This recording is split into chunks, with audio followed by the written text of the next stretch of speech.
frenzied punk music playing. Welcome to I Hope You Suffer. The fucking best subtitle in the entire movie is just frenzied punk music playing every time any music's playing.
This is episode 311 of I Hope You Suffer. I'm Nathan, and this week I'm once again joined by Lori Alex. Hello. We are going to discuss the 2022 documentary Don't Fall in Love with Yourself, all about Justin Pearson of The Locust and 200 other bands. Hey, stop scratching me. Alright, you gotta go. Come on. Alright. Yeah, so we had talked about doing this a while ago, and then life happened, and it slipped my mind. Yeah. I think we talked about doing it as, we were both getting the Blu-rays from, Vinegar Syndrome. Yeah, back when it was new. Yeah. What is your history with, Justin Pearson's music? Do you remember, I'm assuming, most people, probably The Locust. Yeah, actually, I first heard about him because back when I was, in high school, I was big into, or end of high school, I guess, beginning of college, I was big into Yeah, Yeah, Yeahs.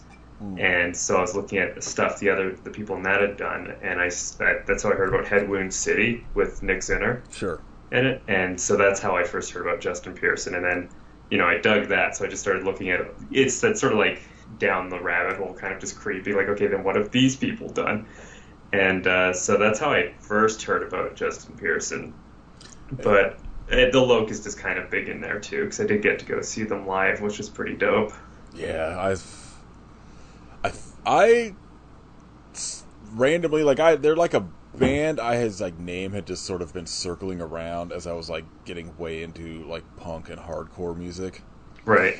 And I remember just discovering a lot of the bands sort of circling The Locust that were doing the weird shaped CDs and vinyl records and shit like that, because I remember a bunch of bands, or the local record store near me when I started getting into a lot of this stuff, would have all of sort of the little 3-inch CDs, or I know one of the Locust ones is like a 3-inch square instead of the circle. Yeah. And stuff like that. Chinese Star's first EP is just in a sort of ninja star shape. And I remember the record store I went to would have all of that stuff in a separate section and being oh, this is weird. What are these weird looking CDs? And I think I bought the Locust first full length, which all fit onto a 19-minute 3-inch CD with That's hilarious. 30 songs. And then seeing them live at some fest where they played with Melt Banana, and I think Lightning Bolt played, a bunch of other bands Converge, and I think Mastodon touring their first EP. It's very weird mishmash of bands, but yeah, seeing them and then Melt Banana really broke my brain, and I just went down into the rabbit hole of all of this like like weird sort of noisy hardcore, I guess you could call it, that like just became like honestly probably my favorite genre of music, is whatever you want to call bands like, and like most of Justin Pearson's bands and Melt Banana and all of the like 31G record stuff. And Yeah. I've been slightly obsessed with Justin Pearson's music since. Yeah, that's understandable for sure. He's kind of got his fingerprint all over so much of this music. Yeah, and it's like really interesting because his bands he is like one of those styles that they all sound very distinctly him but different. Yeah. Like, you know, I saw his newer band Def Club last year, maybe the year before, in Philly, and they were like fucking incredible, but they don't like, they have very reminiscent style of The Locust without sounding like The Locust or Gotcha. Headwood Yeah. City or like Retox or any of his other bands. Just you hear his voice and you're just like, yep, I know what I'm in for. Yeah. So yeah, like I know I can't remember if any of it was in like actual recorded parts of episodes we've done or not, but we've talked about like The Locust and Melt Banana. Yeah. I feel like almost any time we've recorded. Yeah, they come up a lot. I know they come up a lot in DMs as well when we're chatting music Sure. and stuff. Yeah. I feel like the two bands I don't know why that I associate with you a lot would be like The Locust now and like Butthole Surfers. I will never escape that Butthole Surfers rap. I had a friend who was at a drag show recently, and one of the performers came out and did a set to the song Pepper by Butthole Surfers, and just texted, this friend just texted me immediately. It was like, thinking of you at the drag show, and I'm just like, I don't know how I got this rap. I don't hate it, but I don't know how I got it. I don't remember why, but I feel like we've just talked about them before, because it's like you and my friend Jeremy, they're probably like seem like maybe his favorite band. So like, Oh yeah. me and him have been talking about like the documentary coming out about them that looks like incredible. That his name's escaping me now, but the guy that did Freaked with Alex Winter is directing. Oh, Tom Stein? Yeah, That's not right. it's Is it? I think Something it's like that. Tom Stern, maybe. Tom Is it Stern, that's Yeah. it. Tom Stern, Yeah. yeah. Like they dropped the trailer for that, and I'm very stoked for that. But I'll have to check that out. yeah, it looks very good, and it's got like interviews with all of the dudes from like were like playing with them at like Lollapalooza when like Gibby would just pull out like a shotgun. This fucking insane band. But yeah, I don't know. I feel like there's very few people in my like life that are in like all my friends are into like the like heavy stuff for the most part, but I feel like there's few people I know that are into like the weird side Yeah. of this shit. So I've always like appreciated like anytime we recorded when we've gone onto these little like side avenues, especially into like a band like Melt Banana, who are like a all-time favorite of mine. Yeah. And so yeah, we had talked about covering this documentary a while ago, and then like I said, like life happened, things just the world's falling apart, and it slipped my mind. So we're gonna kind of talk a little bit about it now. Like what are your overall thoughts on the documentary in general? I really liked how comprehensive this one seemed to be for what it did cover, because I've seen so many of these kind of talking head style documentaries that just feel so cursory. Like, it feels like I could have just saved a lot of time and spent 10 minutes reading the Wikipedia. Right. You know, like, this covered a lot of stuff but was really engaging with how it did it. So I liked that about it quite a lot. And if there's anything I would have liked more of, I think it would have been more of his post-Locust bands. That was a bit of a footnote, but, you know, this would have been like a 3-hour movie if they tried to cover everything. Yeah, I was I'd gonna watch it. say that's my only sort of complaint with it, where like I really like it. I think it's really well made, and like the people they talk to are all like really interesting. but I was like, I wish, like, I understand why it's mostly the Locust. That's been his, like, what, you know, until Gabe Serbian died was his, like, primary sort of, like, Hmm. known thing. But, like, there's, like, bands of his, like, Holy Molar that, like, I feel like there isn't a whole lot of information about. Or, like, even stuff into, like you said, like, his post-Locust stuff with, like, Retox and Def Club and All Leather and a bunch of bands, like Head Wound City. Yeah. Some of the more, like, side like bands, or like even his stuff right now with like Dead Cross with Mike Patton would have been like interesting, but you know, I'll take what I can get. It's kind of, Yeah, for sure. it's kind of a small miracle that like this documentary even came out and has been relatively as popular as it is. Yeah. Yeah, he is like a project that I've always been like really fucking fascinated by, because they just all they ever released was like a 2-song single from this project called Ground Unicorn Horn that I feel like I never hear him talk about. So when I first got it, I was like, oh, I wonder if they'll like dive into like what happened with this project, and like, nope. Yeah, because I've heard the name, and that's about it. As far as stuff I know about that one. Yeah, it's really good, and it's very, like, I don't know, you know, it sounds like a Justin Pearson band, Right. but it's like one of my favorite things he's ever done, and I feel like maybe there's probably like small interviews where he talked about it when it first came out, but like I feel like it's never really mentioned because it was literally just like a 2-song single Right. from them. But yeah, overall documentary really good. Like, you get interviews from like a lot of people from like early in his life, like the dudes he started like Struggle and Swing Kids with, which is Yeah. really interesting. And like, I had just kind of finished last week listening through, he has a podcast he does like periodically called Cult and Culture with the Luke Henshaw from Planet B that he does Planet B with. And really, it's really interesting because he interviews a lot of those people, and they have like this one episode with his name's escaping me, but one of the guys from Swing Kids. So like somebody that he was in a band with when he was like 16 or some shit.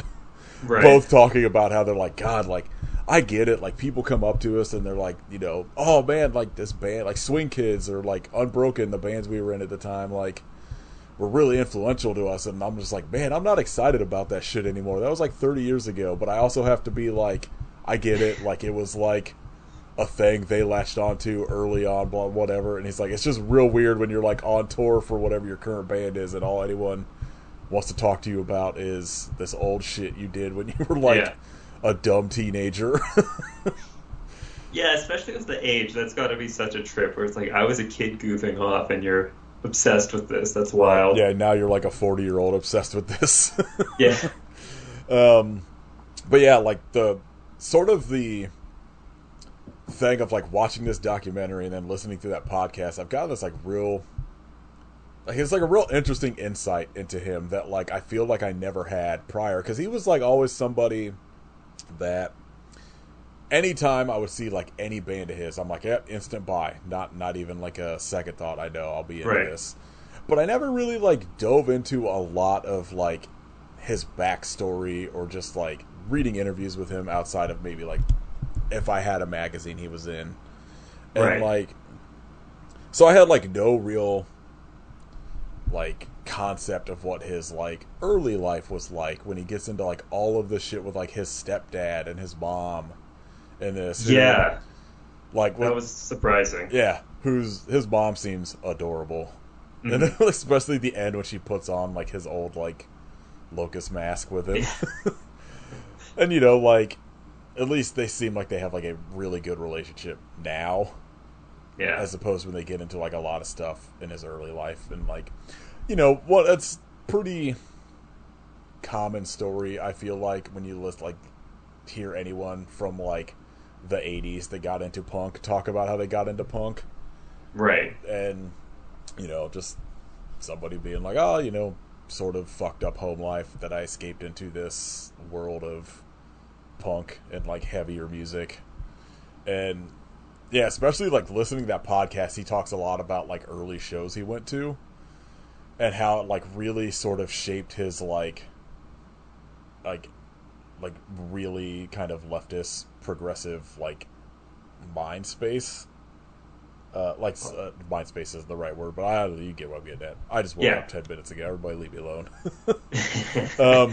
Like he talks about going to like see like suicidal tendencies and like just seeing like literally seeing like a dude that just had like "I hate N-words" tattooed down his arm and being like, God, what the fuck is this? And like immediately like his first band Struggle is like overly like political in nature, and then just kind of like that sort of followed through into like all of his bands, but like progressively weirder. Like there's heavy topics in Locust songs, but they're just buried in the fucking strangest lyrics. Like imagine sort of like the Blood Brothers, where like if you look at like Crimes by the Blood Brothers, that album is like heavily political for like about like the Bush era that it came out in, but it's just buried in fucking strange lyrics. Oh shit! And I really appreciate that kind of stuff of like where you could sort of like get your message through without having to be like really overt about it. Yeah. Like I think there's a good place for the bands like Dead Kennedys and stuff in the world where it's just like hit you over the head with it. Like that's sort of the political punk that I like cut my teeth on and all that stuff. But I'm kind of with you. I like when it's just so fucking weird, but the message is still buried in there that it's almost like you're getting it on a subconscious level. So maybe it's mind control or something, but I'm here for it. Yeah, it's like lyrics like crossing over into like poetry sort of aspect that I really like, where you're just like, oh, like I know there's something here, but like I really need to sort of like dissect what, you know, this just what seems like gibberish sort of put together actually means. Like I feel like a lot of that with like Plague Soundscapes from the Locust, like I feel like there would be like a really interesting book, or maybe even just like a little like short documentary of somebody diving into what Songs by the Locust seem to be about it, or something. Like I don't know. I'm always like really fascinated when you say like a band like them, or like again like a Melt Banana type band where like lyrics on the offset just seem like nonsense, and then you're just like actually think about it and you're like, oh, okay, I kind of see what they're going for. So yeah, I don't know, it's really interesting to hear him talk about sort of what got him into this scene, and then especially as he like starts getting into like older teenage life, when he like sort of really starts developing his sort of like what he does, like the documentary opens with like them being like, describe your music, and he's just like his classic line of like, well, I always tell people annoying. It's just perfect. And like, because he's like, you know, like a lot of people when you say like punk music, their first instinct is like, oh, Green Day or The Offspring, or like whatever. And like I feel like that as somebody who does generally say like punk or hardcore, that usually is like a very common thing where they're like, oh, like I really like, you know, whatever, like Sum 41 or like whatever thing. And I'm just like, no, that's not what I mean. And so I really like that his line, because I have heard him say it like numerous times on the podcast when they like talk about music. He's like, I don't know, I always tell people annoying.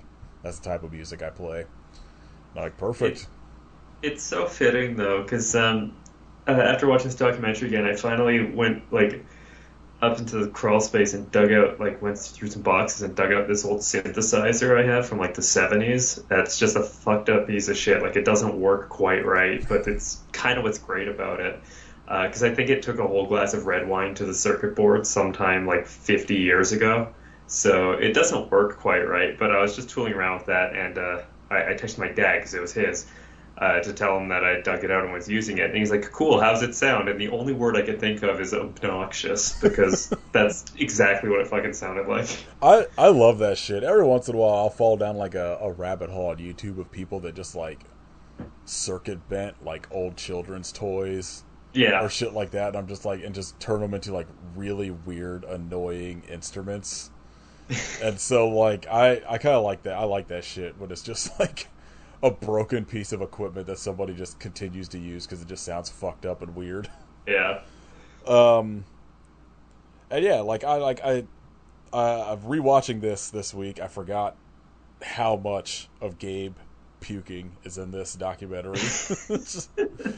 Kind of rocks, and I'm glad, like, because I've heard him tell the story before the documentary, but like I'm glad they get a little bit into the tour with the Yeah Yeah Yeahs they did, Right. because I've heard him on podcasts kind of go like more in depth into it about how fucking shitty it was. Like it was great for them as like becoming friends with the band and like actually being on that sort of like bigger scene stage, but like he was just Hmm. hearing about how shitty their fans were to them, well, That. unsurprising Yeah. but like also a bummer. Like I there was oh, so I've been listening at work to this audiobook for a book called Sell Out by Dan Ozzi, Hmm. about the big sort of like late 90s into early 2000s like major labels scoop up of all these like punk and emo bands, Right. where like it starts with like Green Day getting signed for Dookie and goes into, you know, like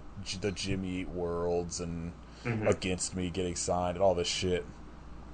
And it's really interesting because it's just like between this documentary and that, my whole week has really been like, man, punk people are real fucking dumb. Yeah. Yeah. like Yeah. I've met a few. like about just the whole like, oh, this is dumb, you sellouts kind of shit. And I'm just like, all right, chill out. Yeah. And I guess because I'm like, I've just never really had that mindset of like, oh, these people sold out the scene. Like I just, it's always really baffling to me when you hear any sort of, especially like Laura Jane Grace talking about when like Against Me signed to like, not even like a major label, but like Fat Records, Yeah. and being like people being like, ah, oh, you fucking punk sellout, and like literally like throwing bottles at her in like bars and like having to like get out of bar fights because they signed to a bigger punk label that wasn't even like a major label Yeah. before they signed to fucking like Sire or Reprise or whoever, what actual major label they signed to, is like, oh, insane to me. So like hearing him and Gabe in this documentary kind of discuss what it was like to tour Europe with the Yeah Yeah Yeahs, Yeah. and the story about Gabe, like somebody like throwing, like just them getting tired of like people throwing shit at them, and then Gabe threw up into a cup and was getting ready to just throw it into the crowd, and like having the split second realization that like, all right, it probably wasn't these poor like 14-year-olds in the front of the Yeah. stage like, and then just dumping it on his head and continuing to play. That's so that is so punk rock I to do. do. Um, I actually that's how I saw The Locust was opening for Yeah Yeah Yeahs in London, and I'm not surprised that people were so antagonistic towards them. I was in heaven. We were like right up at the rail at the front for the show, so like it was a great time for me. But yeah, it was just like I was there with Aria, and she was unfamiliar with the Locust, and I think that just confused through most of it at their whole thing. Um, but then also slightly grossed out by the fact that Gabe was just like horking up lung butter every 5 seconds. It's, I don't know, like I've seen them 3 times, and I guess to be fair, every time I've seen them, they've been like touring with a somewhat like-minded band, Hmm. or at least like a band on the heavier aspect of Right. punk that like I've never seen anyone really antagonize them. I think the fest when I first saw them, though, I think people were shooting bottle rockets at them. Oh, But Jesus. I've never been clear on if that was like a fun thing or a like you guys suck thing. Right. um, so like yeah, it's always been like I don't know. I feel like I can't imagine ever seeing a band and hating them that much, and I'm gonna throw something at them. But like I'll just go like stand outside or in the Yeah, lobby or just go home. just like look at my phone. Yeah. Um, And I've seen like, oh fuck, man, there was a local show when I lived in Ohio that I think Toxic Holocaust was the headlining band, which is just like a thrash metal band that played for like 20 minutes. But one of the openers was just like this generic shitty metalcore band that played for like 45 minutes. Oh, and I was like, oh my god, please stop playing. So I definitely get annoyed by bands, but I've never been like, I'm gonna go buy a beer, drink it, and throw this fucking bottle at them. Yeah. Or like stand up in front and pour fucking beer onto their equipment. Yeah, Like, that's kind of fucked. I don't understand that. I mind space, but I've also never been drunk, so I'm sure that doesn't help things. I'm sure people being fucking completely drunk by an opening band has to be fucking terrible. Like, why even go? Ooh. How were the Yeah Yeah Yeahs? Was that like Fever to Tell time? No, this was pretty late. Like I don't know if this was on that tour they were first talking about, but Yeah Yeah Yeahs were doing an ATP festival curation, Gotcha. and they got the Locust to open for them. And it was when they were touring. Fuck, I think Mosquito, I think was the album. Like before they took like an extended break, and so it was definitely sort of past their heyday, I think. But they played a ton of Fever to Tell because I think that's kind of Yeah. what a lot of people want to see. God, that album's so good. Yeah. I listened to that a while. I should listen to that tonight. They were like a band that I got like really heavily into and then like kind of slowly fell off. And every once in a while I'll like dive into again. I'm like, oh, like their stuff's still good, but like it's not Fever to Tell. Hmm. That's yeah. I would have liked to see one of those shows, just them playing together. And I've never seen Headwood City, and I was like, it was interesting because like before I knew that they toured together, like I had been into Headwood City and was just like, Right. how did he fucking get Nick Zinner in this? This seems very strange. Yeah. I almost got to see Headwind City because they were weirdly enough in my town, which no one comes to, because they were opening for the sort of like French post-punk band Savages. Yeah. And the problem is I couldn't go because I was a day out of the hospital, all fucked up on painkillers and bed rest, right? So like I couldn't go. I couldn't physically stand in a mosh pit, but like it took some talking me out of buying the tickets because I was just like, I'll be fine.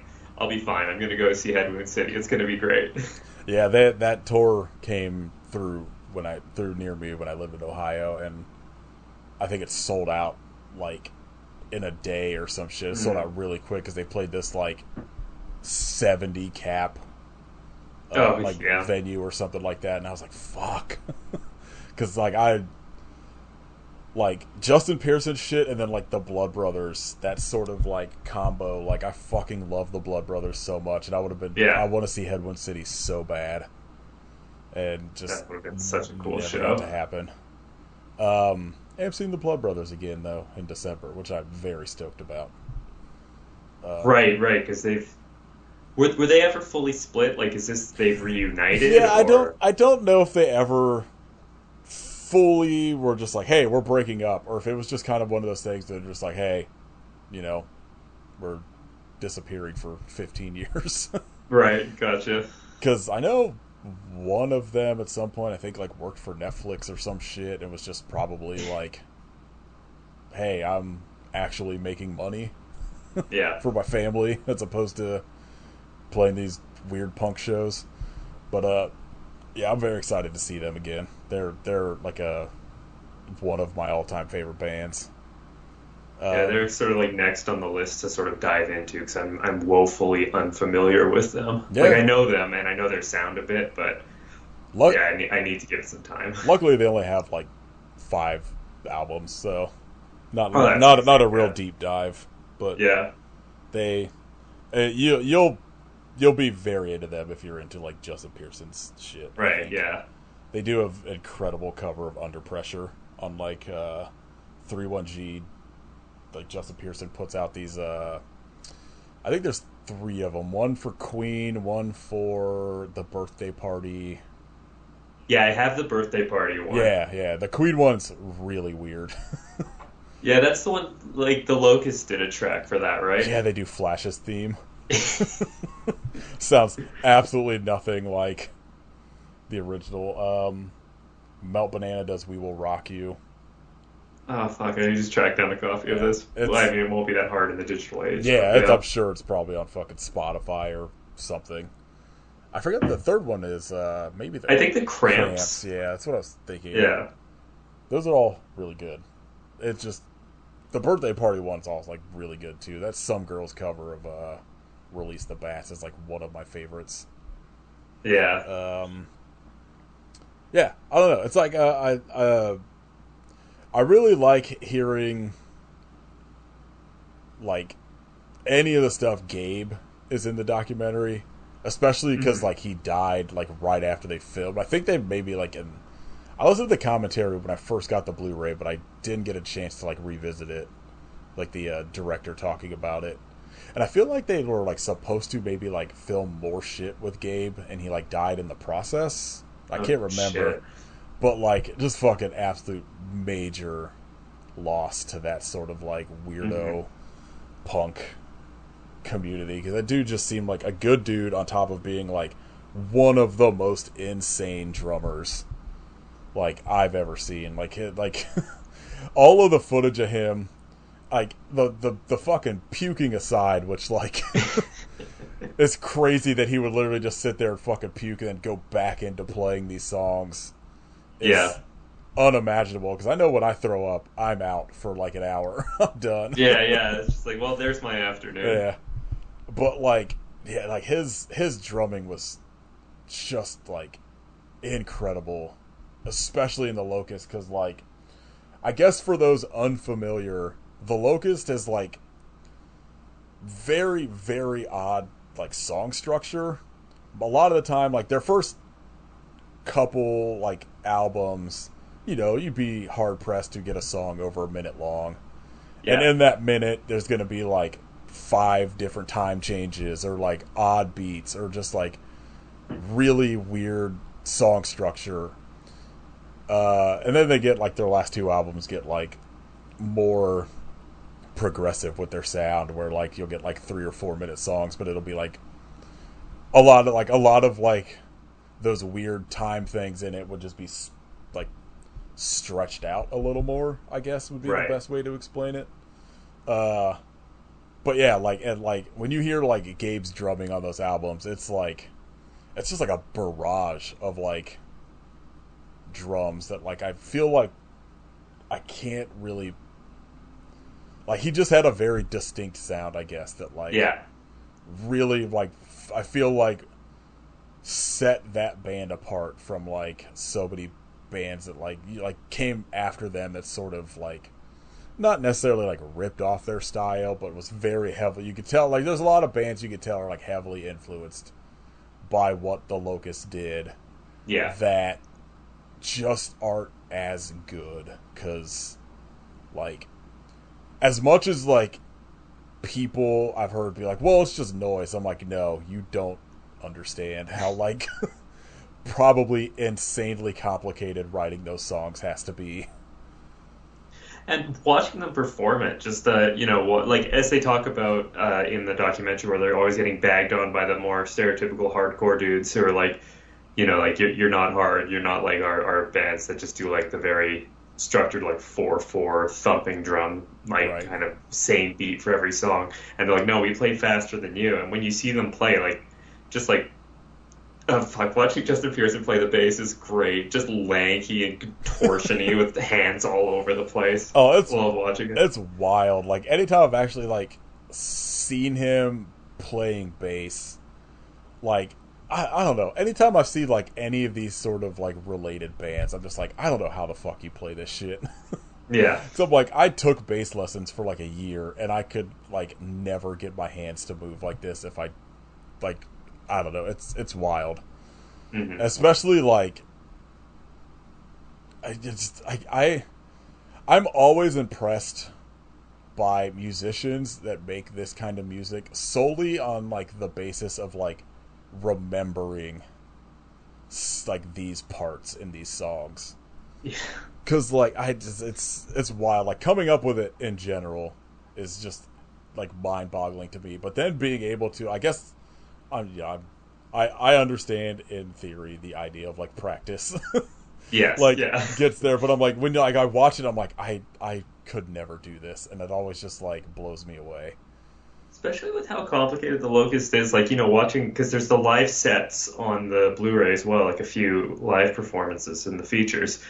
Just seeing, like, they rattle through all these songs that each song is like five different songs jammed together, it seems like. And it's like, how do you remember what goes to what song in what order with just how all over the place and complex it is? Like, not in a haphazard way, like, actually I'd say in such a structured way that it's kind of mind blowing that they pull it off like they do. Yeah, it's very impressive. It always like it aggravates me to no end when people are just like, "Well, it's just noise. I could do this," and I'm like, "No, you couldn't. You never in a million. Like, I would give you 20 years of practice. You could not do this, probably." Yeah. I really enjoy in the documentary when you get to sort of the Plague Soundscapes talk of them signing to like Anti Records, which was like a sub label of Epitaph. When they get into the whole like, "Oh, you guys sold out" thing, and it's like, all right, grow up. But No, like, their reasoning's so good too. Like, how can you say it's a sellout when their whole thing is where, you know, by courting more money to record our album, we can make a better album, and that's like their aim going into it. yeah, and like I really appreciated his view on it, where he's just like, well, number one, it's insane to me the idea that they recorded that straight to tape, because I can't fucking I can't imagine how easy it is to fuck up like recording those songs. Yeah. And so like, God, that just seems like so expensive, but like worth it, because that album sounds incredible. But like, I really liked his like take on it, where he was like, say what you want as a fan of the music or not. He was like, that is technically a perfect record.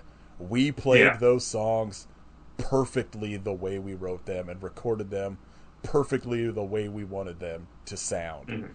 And he's like, I don't like, I don't know if I'll ever be like as happy with an album as I am with the way that one came out. And like, all of that is because they like had the mindset of like, why go back into a studio with like $1,000 and just keep making the same shitty sounding records when we have this opportunity where someone's going to throw some money at us to like get a proper studio and a proper engineer and producer or whatever, and like actually make this sound the way we want it to sound. Which is like, I'm glad they did, because like my favorite album of theirs is their last one, New Erections, and that album also sounds like incredible, and it's just like a whole different beast. And like, I'm glad they got that sort of opportunity to kind of like fuck around in big studios for a little bit before Gabe died, because like, I don't know, those albums are so good and they sound amazing. And I don't know, I'm glad that like somebody took the chance on this weird like band that most people don't understand, and especially something like Epitaph, which was, like they say in the documentary at the time, mostly known for sort of like NoFX and Bad Religion style, sort of like poppier punk music. But like, yeah, I actually like very distinctly remember finding out that like they were having an album come out on Anti and being very stoked solely because I was like, oh, Nick Cave released an album on Anti. Right. That's gonna be fucking sick. And yeah, I don't know. I kind of really like appreciated them actually sort of like taking the time to talk about the recording of that album in particular. Amongst that's like, I guess Plague Soundscape's probably like their most famous album. I feel like it's probably like the one most fans, or the ones like people probably talk about the most as their favorite. So I don't know. I really like that aspect of them like diving into that a little bit, and that's probably like the one they actually had like footage of. It seemed right. Yeah. Making. When you've got 5 days and $1,000 to record an album, you're probably not thinking, how do we film the making of this? Yeah, I've been into studios with like Fred's bands where they're like, all right, we have 2 days to record like these 10 songs, and it seems not fun. Seems Yeah. very stressful. uh, yeah, like I really like that shit in it. Kind of like I don't know, like I've hit on it before, but I like that like it seems like a big thing in the documentary is because it starts with sort of like fucked up like young life for him and sort of like some seems like him and his mom maybe didn't quite get along as well as they could Yeah. have in the beginning. And then like I like that it's bookended with like him and his mom seem to have like a really good relationship now. And it's like very cute watching them together sort of just be a mom and son together. I don't know. I found that like really sort of like wholesome, especially Yeah. on top of everything else in the documentary. Yeah, like I didn't go into this documentary expecting it to be like a bummer or like a tale of hardships or anything like that, but I found it was sort of a feel good movie by Mm. the end of it. Yeah. What'd you think about the Jerry Springer stuff? Okay, that's probably one of my earliest introductions to Justin Pearson is that clip. Mm-hmm. I it's fucking hilarious. It's still like my favorite thing related to reality TV. Like, admittedly, I don't watch a lot of, so I'm a bit out of the loop on it. But that just how often his like they play it so well every time he's trying to explain himself. He's just like, you're on tour, stuff happens. I remember when that happened because I think I had seen that prior to really getting into them and being like, Hmm. oh, I've seen that like Locust shirt like before. This is weird, and like not having like no idea who he was, Yeah, and then sort of like hearing the story about it afterwards and being like, that's interesting. Like, but more in the aspect of people being like, did you see Justin Pearson from like The Locust was on Jerry Springer, and like people thinking it was a real thing. yeah, And then like so like them actually diving into the story of them just being like sitting around one day watching this like garbage TV and being like we should go on that just like concocting a story to go on there and then doing it is so funny. that's so good. The way Jerry reacts to him just like blowing snot on the stage of like all of the things that have been on that stage is so funny. Yeah, just how dare you? Yeah, and he's like, bro, you've had like KKK dudes on here, this is nothing. Yeah, Yeah, that shit's very funny, and like I'm glad they like. I guess they you kind of have to dive into that because I feel like I was telling Katie yesterday like that we were gonna record on this. I was like, yeah, I feel like a lot of people like sort of sort of pop culture only know him as like this dude that was on Jerry Springer. yeah, And I kind of like that that sort of like dovetails into a bit of like his sort of like small little acting career he has going on. Of yeah. That was funny because when I was in Italy, it was not. It was sort of around when the movie that he's in came out, and so I grabbed a copy, wanting to see it. And then, like, as soon as he showed up, I was just like, "Holy shit!" Like, I don't think I knew he was in the movie. is that movie good? I remember it being fine. I'm always It's real fine. like half and half on when I see Asia Argento Hmm. like has something where I'm like, I don't know, I kind of want to watch this, but I also feel like this might be terrible. Yeah, I've seen worse things with her name attached, but I've also seen better. It's kind of middle of the road, I would All right. say, for that. Out of it, I have a 7 inch that's just Pearson and like Justin and Gabe doing a track on each side. Like, Oh, sweet. I mean, together, doing it Yeah. together. Yeah, yeah. I think I But know what you're talking about. I just can't remember what it's called. So I uh, have like an ever growing playlist on Spotify, and then I have like all of my CDs and shit digitized onto like right. a hard drive, and I think they have like two like little 7 inches they've done together, and I think I wish I could remember what the name of it was. But yeah, I'm pretty sure I know what you're talking about. I've always wanted to see the movie, but I'm always just like, I don't know. Like, it doesn't seem like something I'm. It's not something I'm willing to blind buy and then just like Yeah. never really see it streaming, so it just hasn't happened yet. Yeah, it's one of those ones that I'd say, like I wouldn't go out of my way to watch it now, kind of thing. Fair. But like, I don't regret watching it. Yeah, Got a DVD for pretty cheap, so I don't feel bad about that. that's fair. Yeah, I also like that it shows like him doing like they're talking about doing voiceover for cartoons every once in a while, Hmm. which I also like. 'Cause he's got like a very distinct voice that I think it seems like it'd be very fun in like a kids cartoon. Like they show that Yeah. what I'm not sure what the cartoon he was in is, but it was a little whatever it is like definitely past my time of knowing kids cartoons. Yeah. Whatever seems to have happened in the last like 10 years. Um, yeah, I don't know. Do you, anything else in this that you wanted to discuss?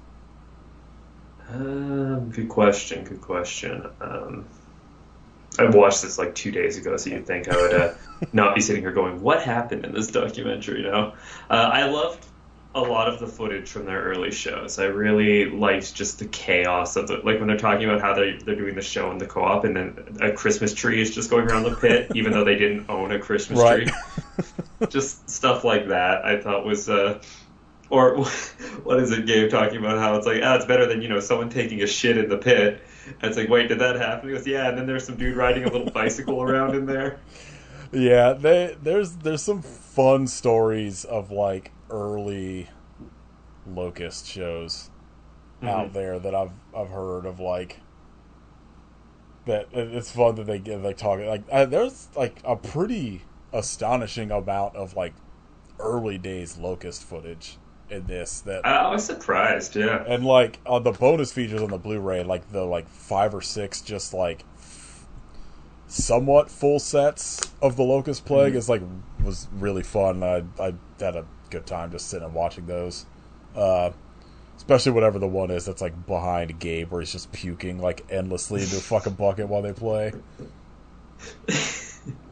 Yeah, that's talented. Yeah. That's talent. Him talking about he's just like, yeah, like, it's just you get fucking hot up there and you overheat and like I just start throwing up every time I play and I'm like, gosh, it seems terrible. I can't imagine.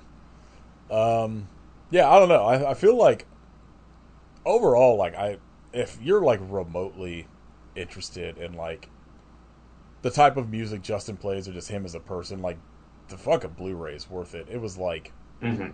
pretty cheap for I feel like the amount of stuff crammed into it. Like I was going to buy it anyway, but I was like pleasantly surprised with the like even just the live sets being attached to it that like span anything from like it's like pre-costume era Locust to like I think when they like reunited pre or like right around like the time they did New Erections, so it, like spans like Hmm. their entire career and like they're all pretty fun to watch. And like kind of like you said, a lot of the footage from those ones they're talking about the early days playing in like weird punk houses where like a dude's just like crowd surfing with no pants on and Yeah. just weird shit like that.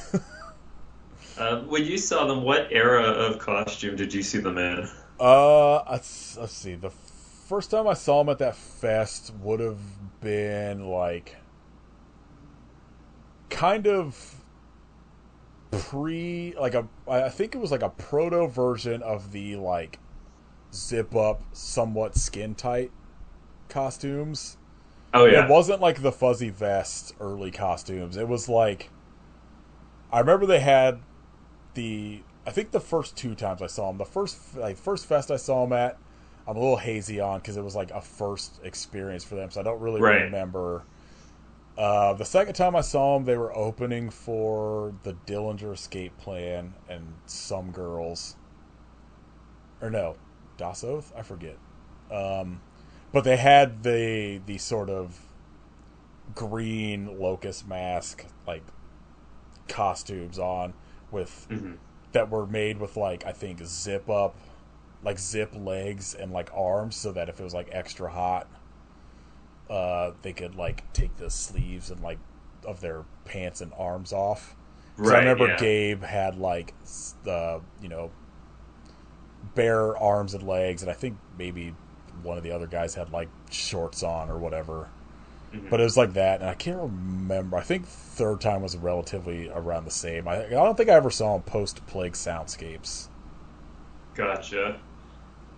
So it was all like relatively kind of like middle era. They like it wasn't the early weird sort of like gorilla vest Right. ones, and it wasn't like the weird futuristic ones they showed towards the end where they had like the weird visors on and shit.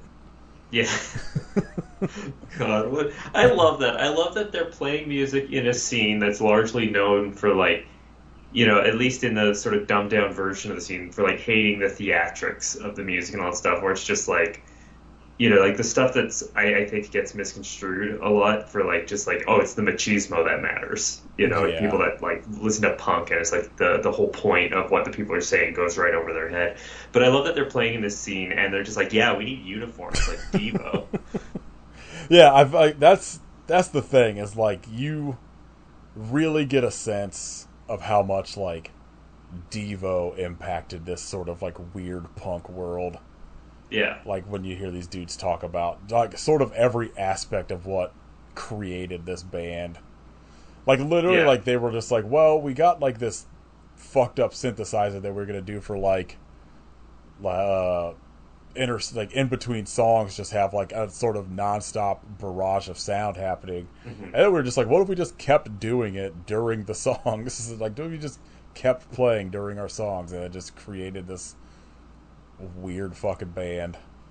Such a stroke of genius. I love that you get just a little bit of John Waters introducing them. And Right, yeah. that, like, because is this rewatching it now? Like, there was just a thing at like San Diego Comic Con where Justin Pearson was on like a panel in celebration of like whatever anniversary of like Trauma and Lloyd Kaufman is currently going on. Oh, yeah. And so it was like I'm glad that they got like John Waters in there as like sort of like a like because it's always interesting when like I've watched something and all of a sudden I'm like, wait, why is the Locust playing in this?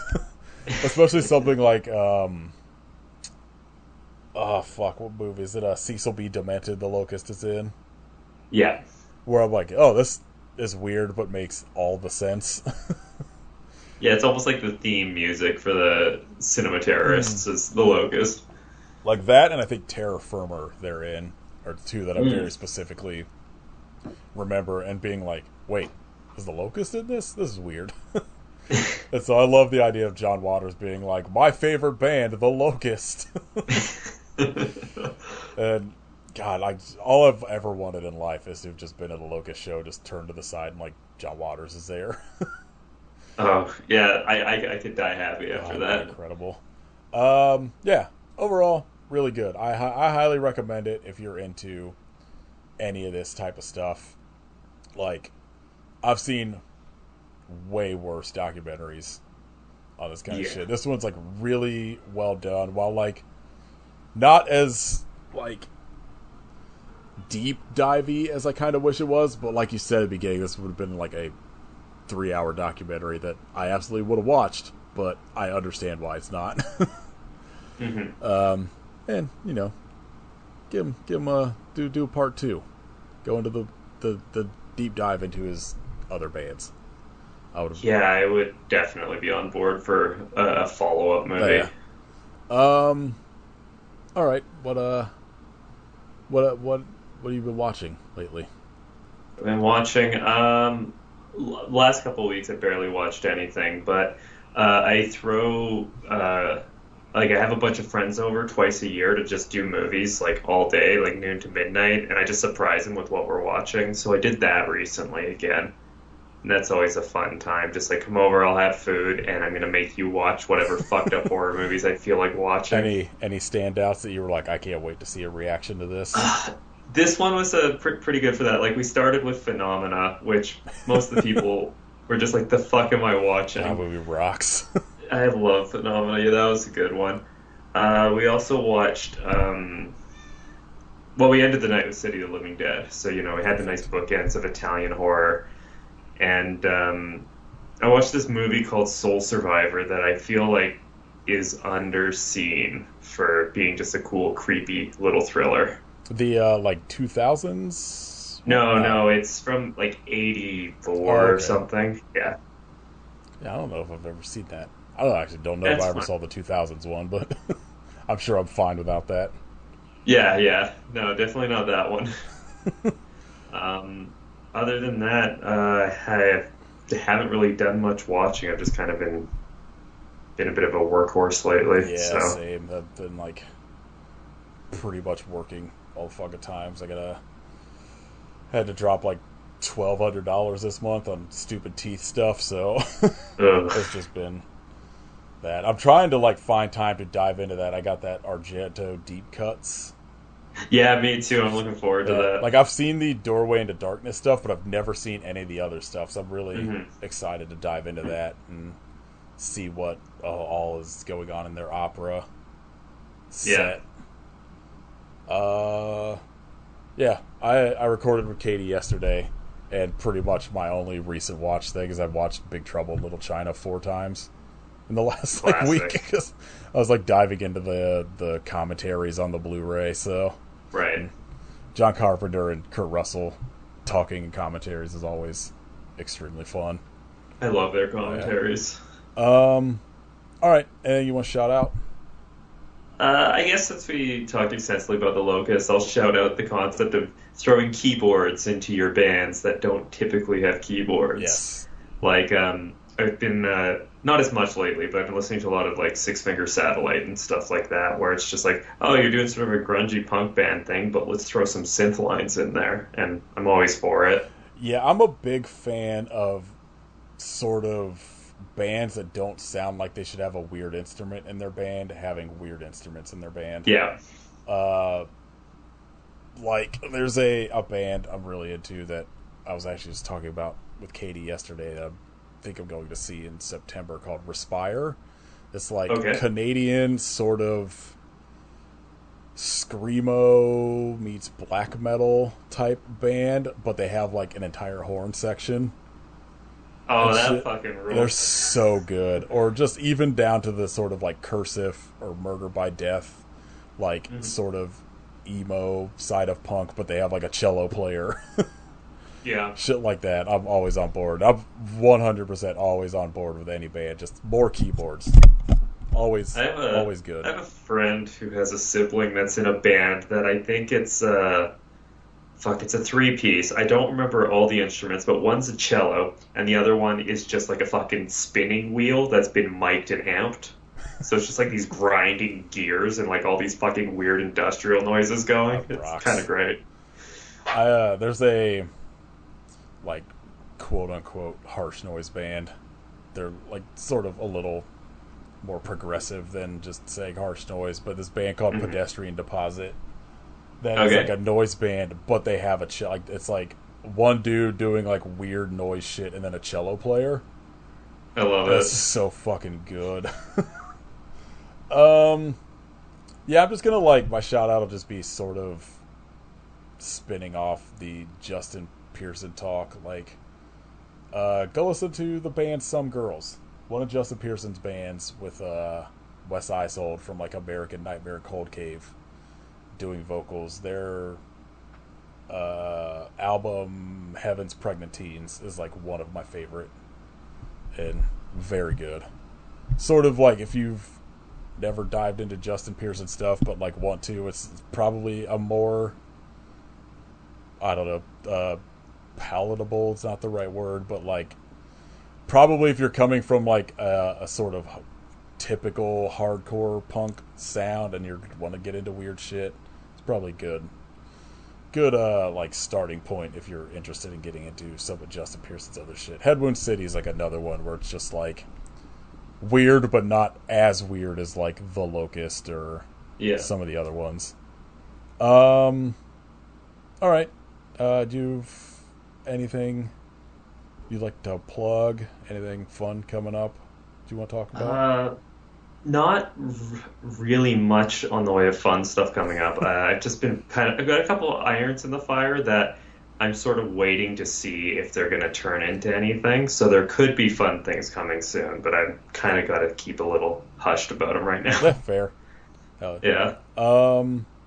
All right, yeah. If you would like to support I Suffer, you could join our Patreon at patreon.com/IPSufferPodcast. We are doing a bonus episode on the entire Omen franchise soon that I'm sort of excited to talk about. Mostly just because Katie has not seen any of them and has, like, I think, watched the first Omen and was like, I'm going to go back and watch the rest. So I'm excited to hear her thoughts on some of the weird sequels, but that fucking remake, oh, I do not want to rewatch. Oh We're no. also doing an episode on Showgirls that I am excited for because Oh, that'll be fun. fucking movie's a banger. Yep. Um, you could leave us a rating and review on iTunes and all that shit. You can follow Kit at Hidden Kitstery and Kitrification of Blood. You can follow Katie at Werewolf Face. Join Katie's Patreon at patreon.com/werewolfface.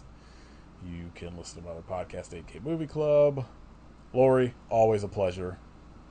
Thank you. This, I think, was the sixth time on, and thank you for having me back this many Yeah, times. for sure. I always threaten we'll get to that Jess Franco episode at some point. I think we'll have to. Yeah, I still have a fucking one of those box sets Severin put out with some of his movies that I've not actually dived into yet that I feel like I need an excuse to. So Okay, I'll catalog my Jess Francos, and I'll let you know what I've got yeah, on we'll hand. have to figure out what we both own that Yeah, maybe either of us haven't watched yet, and we'll do an episode at some point in the future.